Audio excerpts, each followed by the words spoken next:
इश्क पर्दों से जैसे अब निकलने लगा है तो आएगा सर्व धर्मांचा आपण समाधान करून उभा केला, पण जितकी उदारता, जितकी सर्वोच्चता, जितकी दूरदृष्टी, जितकी आदर्श जीवन मूल्यता, जितकी नीतिमत्ता आपल्या सनातन वैदिक धर्मात आहे, हिंदू धर्मात आहे, जगाच्या पाठीवर कुठल्या धर्मात नाही, लक्षात ठेवा.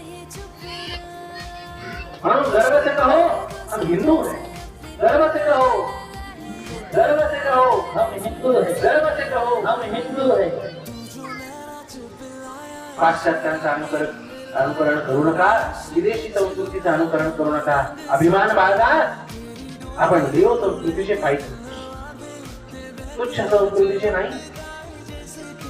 करारामध्ये काय असतं? करारामध्ये एकाने जर करार मोडला तर दुसरा करार मोडायला स्वतंत्र असतो. एकाने जर नियम मोडला तर दुसरा नियम मोडायला मोकळा असतो. त्याला करार म्हणतात. आणि संस्कार म्हणजे एक जरी माणूस चुकला ना तर दुसऱ्याने त्याला सांभाळून घ्यायचं, त्याला संस्कार म्हणतात, लक्षात ठेवा. म्हणून आपल्याकडे विवाह संस्कार व्हायचा.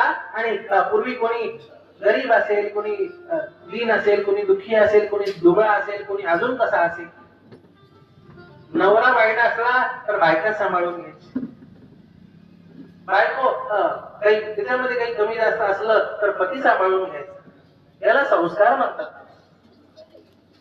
तिने आपल्याला हे आदर्श जीवन मूल्य शिकवले. म्हणून विवाह हा सोहळा नाहीये, फक्त विवाह हा संस्कार आहे. ह्याचं गांभीर्य आपण ठेवा. विवाहामध्ये सगळे विधिविधान नीट व्हावेत, त्याचा अर्थ व्यवस्थित त्या दोघांना, वधूवरांना समजून सांगावा, याचा आपण